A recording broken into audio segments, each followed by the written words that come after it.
see that the guy who the background of the person was quite atheist, so I think I find it quite a provocative film. I think it is quite it certainly says things I wouldn't say to a Christian, to put it bluntly.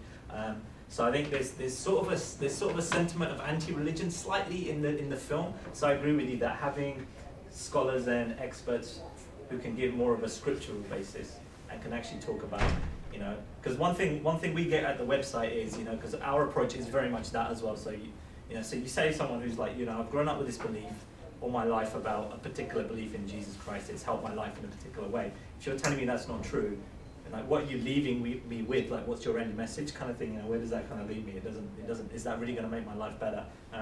So I agree with you that this is sort of one piece of the puzzle. Is trying to analyze the facts from that particular way. I'm just thinking there are 3 or 4 other documentaries on this topic, but I think they're similar. They tend to focus more on academics rather than priests. Although there's one called Jesus in India, which was done in 2008. Again, you should be able to find this online, I think. That film does talk to some kind of more religious people about their particular viewpoints. But I guess it's trying to find a balance, because some viewers will find that more interesting, others will find they'd rather have an academic view. I think there would also be, just quickly before we go on, there would also be, a lot of people would say that a non-religious perspective is actually the best perspective for a topic like this, and the reason is because every single religion has a point of view on this. So the question is, whose religious point of view are you going to talk about the events from? So you have to look at it really, I personally would say from an entirely secular point of view, but I'm the chair, so I shouldn't hold an opinion.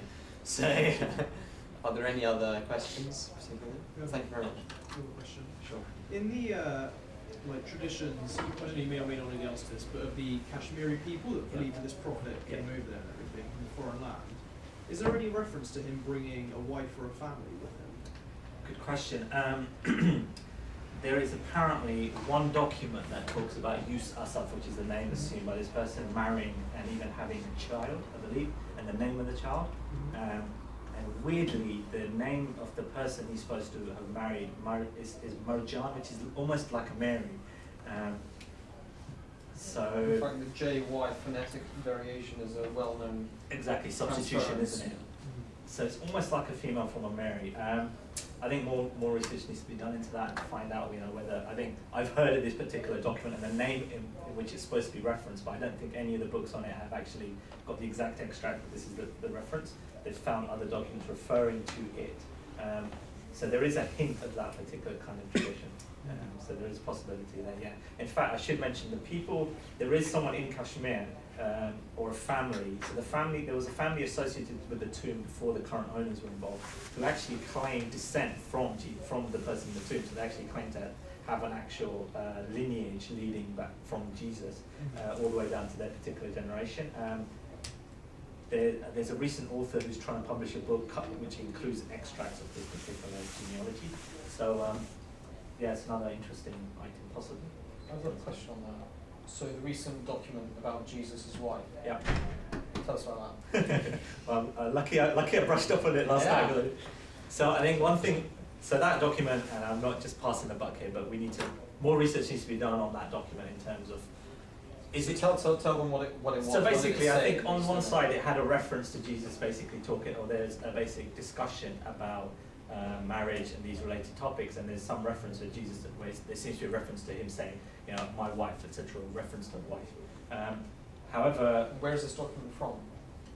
So it was a papyrus that someone, that basically, there was kind of a scholar who said, basically, we have this, we found it. I can't remember the exact way it appeared, but it's quite similar to the James ossuary. I don't want to go on a complete tangent, but about a few years ago, there was an ossuary discovered that also seems to have come into a collector, and then it was gone through a particular channel, and then it was just sort of available. So I don't think the full history of it is still dubious. So it wasn't, I don't think it was from like a sort of a commissioned archaeological dig where they found this. It's more like they have this particular extract. There's some writing on the back of it which suggests that it might have been part of a codex. But having said that, I've read some people saying, well, how do we know this was not a letter written from one person to another? So I think at this stage, I think this story here, last week, wasn't it? There's still a lot of open questions, and in the news, there's like, yeah, it's out there. Then it's like, no, it's a fake. Then it's like, no, it might not be a fake. And actually, we're not sure. And there's still so much back and forth that for us to draw any meaningful conclusion from it is hard.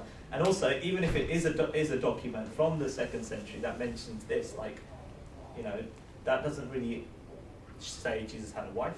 All it says is that someone wrote that, and someone might have believed it. So for me, what I draw from it is, what it highlights to me is that, potentially highlights, and it's something that I guess everyone should look at, is the post-Nicene Creed version of like, this is what Christianity believes, is one version.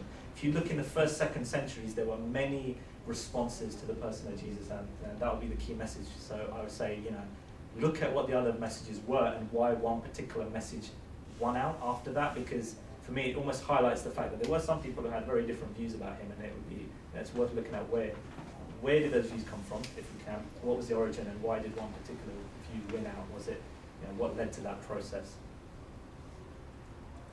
I have a question. In the movie, they said Jesus may have traveled, but they did not touch upon, did he travel alone or did he travel with other people? Is there any mention of him traveling with his mother, probably, because she also disappeared after the crucifixion? Right.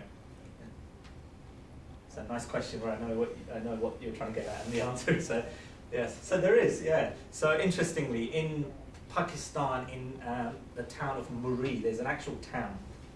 Let me use a slightly light-hearted analogy, since it's gone like 8 o'clock, and I've been at work all day. So in the Jesus in India documentary by Paul David, you'll hear him, one of the researchers there, giving an analogy that once he was serving for the Peace Corps in Afghanistan, and he saw a beer, and on the side of it, it was said Muri. And so he asked someone, the bartender, like, why is this, this beer is called Muri? Who's that? Where's that name from after? And he's like, it's named after, this particular town in Pakistan where it's brewed in Muri. And like, okay, right, where does that name come from? And he's like, it's the name Mary. That's where it gets its name. And he's asked him, why would a town in Pakistan have the name Muri or Mary? And the person said, because that's where her tomb is. Right?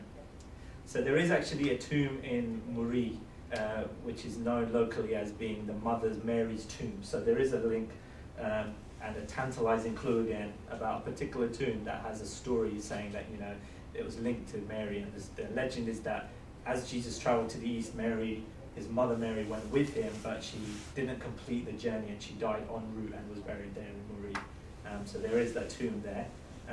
Interestingly, jumping slightly, in the Quranic verses that talk about Jesus, there's one verse that mentions that Jesus and Mary, it talks about several elements about them being that they were mortal human beings, etc. They were humans, but it also says that they were given shelter on an elevated land, or given refuge in an elevated land. So Orthodox Muslims, sort of viewpoint on that might be, I'm not sure what their viewpoint is. I guess it would be a description of heaven possibly, but it might tie into this story here, where if we're saying that Jesus was given refuge in Kashmir away from this persecution, and Mary went with him, it seems to tie into this particular Quranic verse as well. Just another thing, I read somewhere, I think Marie also means high land, so that might tie in as well. I actually wanted to ask about the lost tribes. He might have obviously gone to the Kashmir side to gather the lost tribes of Israel. Do we know what happened with this mission? Was he able to gather them, and if so, what did he do with them, and where did they go? What happened to them? So I think that, so there is one other area. So one thing I should say, there's so many related topics. Actually, let me rewind a little bit. I went to UCL for a start, just to get that out. I did computer science, right? And professionally I work as, one of my colleagues from work who's probably shocked to hear me talking about this stuff, but this is not my professional line of work at all, right? And the reason I'm bringing it up is, and I'm not avoiding a question, I will come to it. The reason I brought this up is that, for those of you who are students, for me, this was a topic I got interested in the first couple of years when I was at university, and it just went from there, because at university you have a lot more time than you will later on in life, trust me, and that's when you have the opportunity to really delve into topics like this, right? So this topic, for all of you here as well, is hopefully there's been enough here to interest you, so go away and have a look at it, because there's a lot of research that is just not being touched. People just haven't been asking the questions, right? That's the reason we don't have the answers. They're not looking for you know, what happened to Jesus post-crucifixion. They're not looking for, is there traditions in India that could link this? They're not looking for, are there traditions in Afghanistan talking about a person called Yus Asaf who may have travelled through there. Once you start looking for that, this information will come out. And also in the age we live in, you can email a lot of people who are writing books on this topic. In the digital age, you can get in touch with them so easily. So even like some of the people in this documentary, you know, James Table, for instance, like I just emailed him, said I've seen your documentary, etc., and that was a way to kind of start getting information. So if you are interested in this topic, look deeper into it. Whether your examination is to, you know, to show that you don't think it's right or it's, you know, that's useful. Criticism will help the research as well as advancing the theories. So to your question again, the Jewish origin of the people in Afghanistan, in Pakistan, what's modern day Pakistan and India, that area is a whole other topic of research that you could probably do a PhD in, I'd imagine. Because there's so many kind of, it's anthropology, it's genetics, and it kind of is a much wider issue and a topic. And the tradition is 10 of the tribes are scattered across the east. And there's particular, on here you mentioned, the Beni Israel were mentioned. There's another documentary on the same topic called The Rosabal Tomb, done by the Indian government, actually, film division of the Indian government. We were going to show that documentary, but it was a bit cheesy. Was it? Worth watching though. It's on YouTube. And that documentary kind of spends a bit more time on this topic, like what happened to those tribes, where did they go, where are those people, what traditions link them back to the tribes of Israel. Did Jesus deliver the message to all of those tribes? Seems to be that he certainly preached in those areas. Were all those tribes brought back physically to Israel? No, they weren't. Was that the ultimate measure of success or not, or was it more about preaching to everyone? That's again debatable. But one community that was definitely established, I'm going to mention, is so there's a book by someone called O.M. Burke, who travelled across the East, and in this book called Among the Dervish, he mentions just one excerpt where he came across a particular group of people who claimed to be kind of Christian Muslims, is how they described themselves. So they said that we were Christians because Jesus came and taught us after the crucifixion, and he gave us a different interpretation on, you know, some key kind of Christian concepts that they wrote down. And then they said he told us that there would be a prophet after us, and then when Muhammad arrived as a prophet, you know, we accepted him, and that's our kind of belief. And so if you look at their kind of explanation around baptism, around some kind of concepts, they have a slightly different view. So it almost suggests like Jesus did kind of come and instill some particular message across specific tribes. But interestingly, on his teaching, I had a question at the front earlier about this prophet who came from Israel. Was there anything about what he taught, and what are the traditions about him? One thing is that he definitely taught in parables. So one striking thing is that the parable of the sower that's mentioned in the Gospels, you can see it almost like for like, the same parable being told by the Yus Asaf, this other preacher, referencing these. You going to say something? I was going to ask, I mean, I know the answer, but I think it would be useful, because it's a very interesting point that wasn't raised in the documentary, is the narration of this Yus Asaf character, and is he found in Buddhist and Hindu texts? Right. Specifically Hindu texts? Yeah, so because I've read there is a very interesting narration which pretty much pins down Jesus as being in India without a doubt almost. So is that the Bhavisya Maharaj? So yeah, so that's there is. You're right. That text is not mentioned; it is implicitly kind of mentioned. So there's one specific Hindu text, Bhavisya Maharana, which talks about a figure known as Isa Masih, who was. It's a very striking passage because it talks about a king of the time walking and seeing this particular saintly figure dressed in white. And when asked about what his message was, he said, you know, King, I'm a teacher of peace. I came from another land where I was persecuted. I was born as a virgin.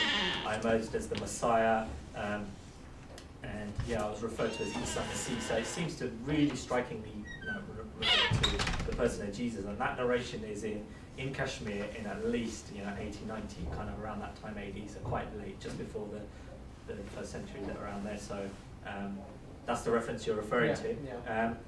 So yeah, that's again kind of a very striking one. So I think other documentaries mention that explicitly.